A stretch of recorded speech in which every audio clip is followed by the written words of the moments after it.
Radhe Radhe, good morning. কেমন আছো তোমরা সবাই? আশা করি ভালো আছো। দীপালির লাইফস্টাইলে আমি দীপালি আবারও নতুন একটা ব্লগ নিয়ে চলে আসলাম তোমাদের সামনে। চলো তোমরা ব্লগটা দেখতে থাকো। আজ পুরো সকাল সকাল রেডি হয়ে তোমাদের সামনে এসেছি। সংসারের সমস্ত কাজ এখনও কিছু করা হয়নি, সব কিছু ফেলে রেখে আমাকে যেতে হচ্ছে। স্কুলে কিছু করানো হয়নি, এই জন্য ওখান থেকে ফোন এসেছিলো, তো ওখানে যাব। তো চলো যাওয়া যাক। তারপরে এসে এক এক করে সমস্ত কাজ করতে হবে আমার, এখনো কিছু করা হয়নি। চলো।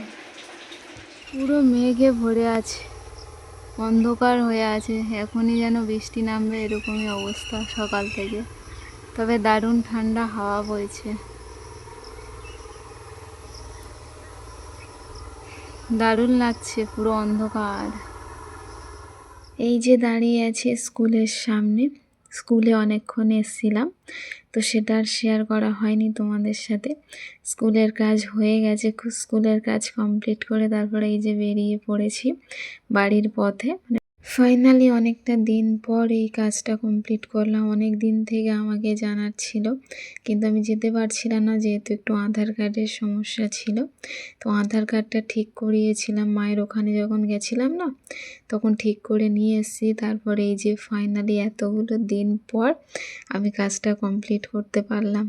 স্কুল থেকে বাড়িতে এসে চেঞ্জ হয়ে নিয়ে তারপরে এই যে শুরু করে দিয়েছি বিছানা গোছাতে, যেহেতু অনেকটা বেলা হয়ে গেছে। ওখানে গেছিলাম, একটু বেলা হয়েছে তার কারণ ওখানে কিছু কাজ চলছিল না, তো ওগুলো কমপ্লিট করেছে। তারপর আমারটা শুরু করেছিল, এই করতে গিয়ে অনেকটা বেলা হয়ে গেছিলো। তো বাড়িতে এসে সাথে সাথে এই বিছানাটাকে গুছিয়ে নিচ্ছি, কারণ কিছু না করে ফেলে রেখে চলে গেছিলাম আমি তাড়াতাড়ি, কারণ উনি না হলে বেরিয়ে যাবে আর কি, স্কুলের আন্টিটা বেরিয়ে যাবে, যেহেতু এখন মর্নিং স্কুল হচ্ছে না, তো ওই জন্য উনি বেরিয়ে যাবে বলে আমি তাড়াতাড়ি চলে গেছিলাম এইসব কাজ সব কিছু রেখে। আসলে কি বলতো, কিছু হোক বা না হোক এই বিছানাটা অন্তত গোছানো হয়ে যেত। সকাল থেকে একটু শুয়েছিলাম, মন মেজাজ ভালো লাগছিল না, কেমন একটা ফিল হচ্ছিল মনের মধ্যে, যেন মনে হচ্ছিল যে কিছু ভালো লাগছে না, কোথাও থেকে ঘুরে আসি। এইভাবে ফিল করছিলাম, করতে গিয়ে চুপচাপ শুয়েছিলাম। তোমাদের দাদাভাই ফোন করেছিল, ওকেও বলছিলাম এসব কথা। এসব করতে গিয়ে আর বিছানাটাও পর্যন্ত গোছানো হয়নি, কিছু হয়নি। তারপর উনি ফোন দিয়েছিল, তো উনি ফোন দেওয়ার সাথে সাথে আমি বেরিয়ে গেছিলাম। না হলে উনি বলছিল যে উনি বেরিয়ে যাবে, বেশিক্ষণ থাকবে না, আর এখান থেকে না অনেকটা দূর, আমাকে হেঁটে এতটা রাস্তা যেতে হবে। তো ওই জন্য ঝটপট সব কিছু ফেলে রেখে চলে গেছিলাম ওখানে। আজ ব্লগটা বা সংসারের কাজটা একটু উল্টো উল্টো দেখাবে, শুরুটা হয় একরকম দিয়ে, আর আজ শুরুটা হচ্ছে অন্যরকম দিয়ে, ঠিক কেমন একটা আলাদা আলাদা মনে হচ্ছে আমার। তো দেখো এই যে বিছানা গুছানো কমপ্লিট হয়ে গেছে আমার। বিছানা গুছিয়ে চলে আসলাম। এই যে বাসনগুলো ধুয়ে রেখে গেছিলাম, শুধু বাসনটা ধোয়ার কাজ করে রেখে গেছিলাম আর কি সকালবেলায়। তো ওই জন্য এই যে বাসনগুলোকে গুছিয়ে রাখছি, গুছিয়ে রেখে তারপর আমি পিছনটাতে যাব, কারণ এখানে তো ওই যে আপলোড দিলে বললাম হয় না, তো ব্লগ আপলোড দেওয়ার আছে, তো ওখান থেকে আপলোড কমপ্লিট করে আসতে হবে আমার, যেহেতু আজ ব্লগ দেওয়ার আছে। তো আমি সপ্তাহে 3 দিন ব্লগ দিই, তো সেটা তোমাদেরকে জানিয়ে দিচ্ছি যে মঙ্গল, বৃহস্পতি আর শনি, এই সপ্তাহে 3 দিন আমি ব্লগ ছাড়ি। তো আজকে ব্লগ দেওয়ার দিন, তো ওই জন্য আমি চলো পিছনটাতে গিয়ে আগে ঝটপট ব্লগটাকে এডিট করে নিয়ে আসি, নাহলে না যখন তখন বৃষ্টি নামিয়ে দিচ্ছে। আর এই যে খুব সুন্দর একটা ডাক পাখি বসে আছে, এটাকে তোমাদেরকে শেয়ার করছিলাম আর কি অল্প একটু। অনেক কষ্ট করে ব্লগটাকে এডিট করে চলে এসেছি বাড়িতে। এখন সবজি কেটে নেব, যেহেতু অনেকটা বেলা হয়েছে আর বিকালে রান্না আছে। সবজিটা কেটে রাখলে ঝটপট রান্নাটা করতে পারবো, তোমরা জানো। আর কষ্ট করে কেন ব্লগটা এডিট করেছি এটা বলার কারণ কি বলো তো, আসলে ব্লগ এডিট করতে করতে না যখন তখন বৃষ্টি নামিয়ে দিচ্ছিল, একটু করে এডিট হয় তো বৃষ্টি নামিয়ে দেয় এরকমই। তো এই করতে করতে অনেক কষ্ট করে ব্লগটাকে এডিট করেছিলাম। তারপর এই যে ব্লগটা কমপ্লিট হয়েছে, তারপর ভালোই বৃষ্টি নামিয়েছিল, তারপর ঝটপট বাড়িতে চলে এসেছিলাম। সবজি কাটতে কাটতে কিছু কথা ভাবছিলাম যে আমার না সব কাজ কেমন অগোছালো হয়ে পড়েছিল, এক এক করে সমস্ত কাজ শেষ করেছিলাম, কিন্তু এই একটা কাজ বাকি ছিল, আইসিডিএস স্কুলের কাজটা। তো স্কুলে মানে কাজটাই যে আজকে কমপ্লিট করতে পারলাম ফাইনালি। তো আজ সত্যি কথা বলতে খুব ভালো লাগছে, কারণ এই কাজটা না করা পর্যন্ত না মানে উনি বারবার তাড়া দিচ্ছিল আর বারবার বলছিল যে পরে মানে পুচকু যখন ভর্তি করাবে বা ভর্তি মানে পরবর্তীকালে যদি করাতে আসি উনি আর নেবে না বা ওখান থেকে কোনো সার্টিফিকেট দেবে না, এরকমভাবে উনি চাপ দিচ্ছিল। তো আমি ভীষণ ভয়ে ছিলাম যে কখন এই কাজগুলো আমি কমপ্লিট করতে পারবো, যেহেতু আমার যে আধার কার্ডটা না ছোটোবেলার হয়েছিল, ছোটোবেলা মানে 18 বছর আগে হয়েছিল। তো সেই আধার কার্ডটা ঠিক করানো হয়নি, তারপরে এই যে বিয়ে হয়ে গেছে, তো বিয়ের পর মানে আর ঠিক করানো হয়নি। এখন আর কি মানে ওই ইয়েতে গেছিলাম জামাই ষষ্ঠীতে মানে মায়ের ওখানে। তো ওখানে গিয়ে তারপর আধার কার্ডটা নতুনভাবে করিয়ে আসলাম, মানে ফিঙ্গারপ্রিন্ট ওই যে সব চেঞ্জ করতে হয় না, তো সব করে আসলাম। তারপর এই যে স্কুলের মধ্যে দিতে পেরেছি আমি। তো স্কুলের মধ্যে দিতে পেরে সত্যি কথা আজ মনটা ভীষণ ভালো লাগছে যে না, একটা কাজ মানে অনেকটা বড় কাজ বলতে পারো, সেটাকে আমি শেষ করতে পেরেছি, আজকে ফাইনালি দিতে পেরেছি। সবজি কাটার পর স্নান করে নিয়েছিলাম, তারপর তোমাদের সামনে আর আসা হয়নি দুপুরবেলা। তারপর এখন চলে আসলাম বিকালবেলা, অনেকটা বিকাল হয়ে গেছে।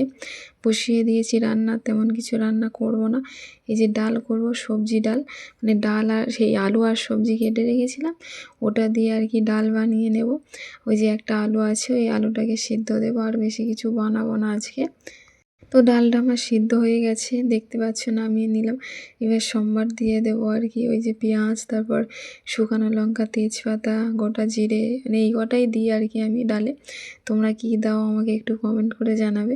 আমি সিম্পল এই কটাই দিই, আর আশা করি মনে হয় এই কটা দিয়েই করে। তো এই দিয়ে আর কি সম্বার দিয়ে নেব আমি ডালটাকে। আর আজ না অনেক কষ্ট করে উনানটাকে ধরিয়েছিলাম, বারবার মানে ধোঁয়া হচ্ছিল, নিভে যাচ্ছিল, সেটাকে তো মানে পুরোটা তো তোমাদেরকে শেয়ার করিনি, তাহলে বুঝতে পারতে যে কত কষ্ট হয়েছিল আজ উনান ধরাতে। আসলে কি বলো তো, এখন মানে বৃষ্টি হচ্ছে তো, বর্ষা, তার সাথে হচ্ছে জ্বালানিগুলো মানে ভেজা থাকে, তো সেই ভেজা জ্বালানি জ্বলতে চায় না, অনেক কষ্ট করে মানে আগুনটা করতে হয় উনানের মধ্যে, অনেক কষ্ট করে এই যে জাল দিতে হয়, তারপর জ্বলতে থাকে আর কি উনানটা। তো এই যে হয়ে গেছে আমার ডাল, তারপরে এই যে হাঁড়িটাকে বসিয়ে দিলাম, ভাত করে নেব, সেটা আর তোমাদের সাথে শেয়ার করলাম না। সন্ধ্যা হয়ে আসছে, তাই ভাতটাকে উনানে বসিয়ে রেখে এই যে চলে এসেছি রুমটাকে ঝাড়ু দিয়ে নিতে, যেহেতু সন্ধ্যায় রুম আর ঝাড়ু দিতে নেই, মানে একদম সন্ধ্যা হয়ে গেলে, তো ওই জন্য তাড়াতাড়ি চলে এসেছি রুমটাকে ঝাড়ু দিয়ে নেব। ঝাড়ু দিয়ে তারপর সন্ধ্যা ধরিয়ে নেব, তারপর আমি উনানের কাছে যাব, মানে ফ্রেশ হয়ে আর কি সন্ধ্যা ধরিয়ে নেব, তারপর যাব, যেহেতু এখন ভাতটা হতেই থাক, মানে বসানো থাকলে ভাতটা হয়ে যায় জানো তো, যেহেতু অনেকটা আগুন থাকে, তো কাঠের আগুন বলতে পারো থাকে, তো আর জাল দিতে হয় না। তো ওই জন্য চলে এসেছি, এই দেখো ভালো করে মানে ঝাড়ু দিয়ে নিচ্ছি, ঝাড়ু দিয়ে নিয়ে তারপর চলে যাবো বাইরেটা ঝাড়ু দিয়ে ফ্রেশ হতে, ফ্রেশ হয়ে তারপর সন্ধ্যা ধরিয়ে নেব।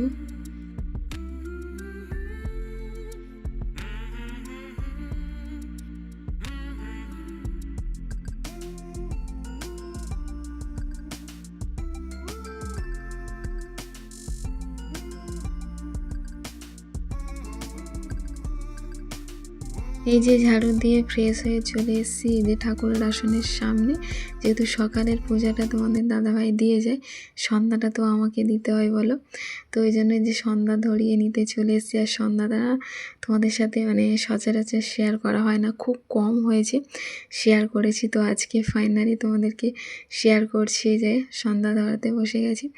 আর তারপর হচ্ছে সমস্ত কিছু ঠাকুরের আসনে যা যা ফুল দেওয়া ছিল, মানে সকালের যে ফুলগুলো, ওই ফুলগুলো আমি আর সন্ধ্যা দেওয়ার সময় রাখি না, ওই ফুলগুলোকে তুলে মানে বাইরে রেখে আসি আর কি একটা জায়গাতে, মানে যেখানে ফুল ফেলে, তো ওখানে রেখে আসি। তারপরে এই যে জায়গাটাকে পরিষ্কার করে নিয়ে এগুলোকে ধুয়ে পরিষ্কার করে নিয়ে তারপর চলে আসি এই যে সন্ধ্যা ধরিয়ে নিতে। তো আমি পুরো সিম্পলভাবে সন্ধ্যা দিয়ে আর কি, পুরো একদম সিম্পলভাবে, কারণ অনেকটা কাজের তাড়া থাকে, তো তাই বেশি কিছু মানে সময় দিয়ে দিতে পারি না, যেটা সত্যি কথা। সন্ধ্যা দিতে দিতে ব্লগটা এখানেই শেষ করবো। তো আমার ব্লগটা ভালো লাগলে লাইক, কমেন্ট, শেয়ার ও সাবস্ক্রাইব করে দিও, আমায় সাপোর্ট করো, পাশে থেকো। আর যে সকল বন্ধুরা অলরেডি আমার চ্যানেলটিকে সাবস্ক্রাইব করে দিয়েছো তাদেরকে অসংখ্য ধন্যবাদ ও ভালোবাসা। চলো দেখা হবে পরবর্তী নতুন একটা সুন্দর ব্লগের সাথে, ততক্ষণের জন্য তোমরা ভালো থেকো, সুস্থ থেকো। আজকের জন্য টাটা, গুড নাইট। এই যে সন্ধ্যা ধরিয়ে নিলাম, ঠাকুরের আসন থেকে সমস্ত ফুল তুলে দিয়েছি। সকালবেলা যে ফুল দিয়ে পূজা হয়েছিল সিম্পলভাবেই সন্ধ্যা ধরিয়ে দিলাম। আমি এইভাবেই সন্ধ্যা দিয়ে থাকি। তো কেমন লাগছে জানিও। চলো এবার তুলসী গাছে ওখানে দেবো, ওটা আর তোমাদের সাথে শেয়ার করব না। ওখানে প্রদীপটা আর ধূপটা জ্বালিয়ে দিয়ে আসবো।